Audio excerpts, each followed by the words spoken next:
Hey guys, welcome to this video. Today you're going to learn about ProPresenter 7 and how we utilize it here at Starkville First United Methodist Church. Today you're going to hear from Adam Deering, and now Adam has been one of our most faithful volunteers even through this pandemic. Ever since we upgraded to ProPresenter 7 and even ProPresenter 6 back last summer, he's been running it almost every Sunday. So there's no one better to teach you how we use it than Adam. So let's throw it up to him up in the sound booth, in the balcony, in the sanctuary. Hi, I'm Adam Deering. I'm a member of the crew here at WOBP Channel 5 and Starkville First United Methodist Church. I'm going to show you how to do the ProPresenter during the service. You're going to be putting out the screen, that's the projector in the sanctuary, the monitor for the pastors and speakers to see, and as well as this output that's going to be going down to the TV room.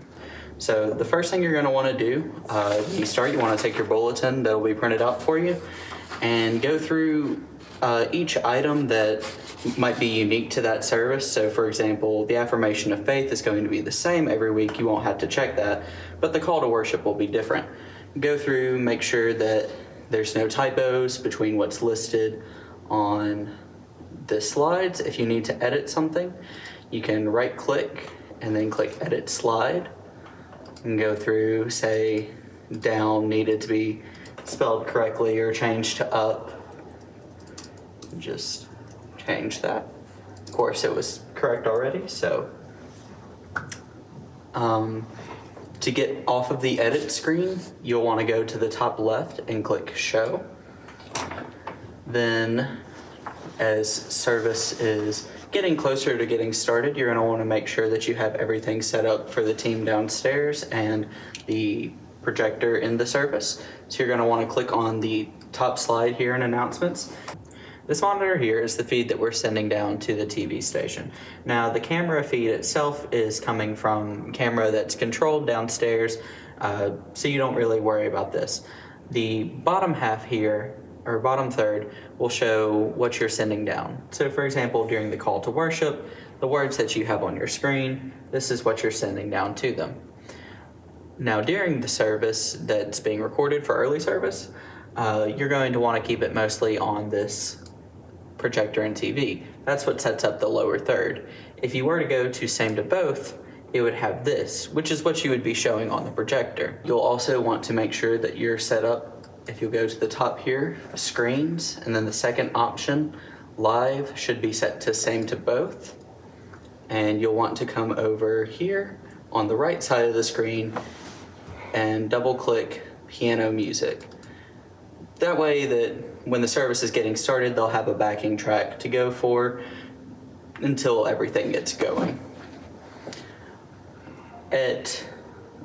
Whenever service starts, you're going to click this clear all button up here as the chime hits, and that'll just take everything off the screen. The director will have something that they'll cut away to for a camera, and you'll want to go back up to the screens here at the top and change the second option to projector and TV. Now I like to just click to one of these blank slides just to have a blank. It lets the director see that everything's working, and if they need to cut to something, it gives it a screen instead of being just blank. Alright, so first things first, you're going to want to take the headset and make sure that it's not completely muted and turn it up a little bit. You've got the button here that's to talk, and so you'll go through and just listen for cues. The director will tell you when you're going to be live on the TV. You're always going to be live in the sanctuary, but the director will let you know whenever your stuff is coming up on TV. You'll also be able to cue to your director to let them know when certain things are coming up, because in a way you're going to be the one in the sanctuary. So you're going to want to just listen to cues throughout the service. Usually everything will be tossed to you fairly easily. So let's say, please join us for the call to worship. So you'll bring up the call to worship. Now generally whenever they're reading through it, there is a slight delay, so you're going to want to figure that out. So the way I like to time it typically is as they finish the second to last word, I would click. So from far away, then it would pull up the next one just in time. and just go through and follow through. These blank slides are good to click to as you finish up. Then the other type of thing that you'll have to worry about are videos. Now you want to be very careful not to click a video too soon, because it will play over the speakers and on the projector, and yeah. So you're going to want to wait until basically everything is quiet and you have been told to maybe listen to your director on headset or ask the person sitting next to you. So simply just click on the video, and something important to remember is as the video is getting towards the end, so I'll just click up here, you're going to want to give cues to your director because they can't see that timer right up here in the corner. It says how long is left in the video. So just tell them 10 seconds, 5 seconds, how long is left. And then in case there's not a fade to black like you can see in this video, you're going to have to click clear all just to take it back to a blank screen. And as well, I like to go back to one of these blank slides. Yeah, so your general thing, if you hit something that you're not supposed to, say it's in the middle of prayer and you accidentally hit the choir song, you want to just go straight to this clear all button. It'll just take everything off the screen. Worst case scenario, the director might have had something up for you, but they can clear it and cover for you a little bit. So, as you get to the end of service, you'll have one of the song cues up. With these slides, such as the prelude, you're going to want to leave them up throughout the entire service. That's because not everybody has a bulletin, given everything going on with COVID.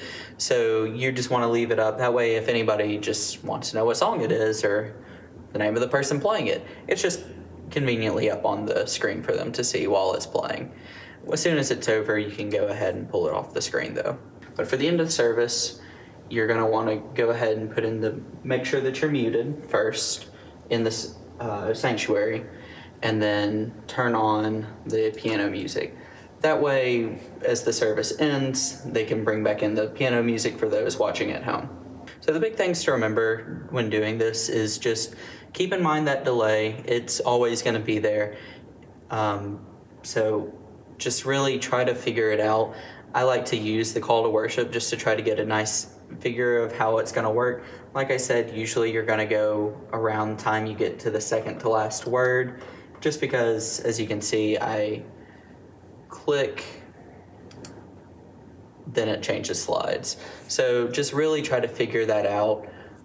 That way things will just flow more smoothly. Thank you so much, Adam, for teaching us. Guys, if you have any questions, feel free to ask us. You can email us. If you're not part of our church, you can email us at media@first-umc.org. Or if you're here in person, find one of us, ask us questions. We would love to be able to help. Hope this blesses you. Hope this helps your church. God bless.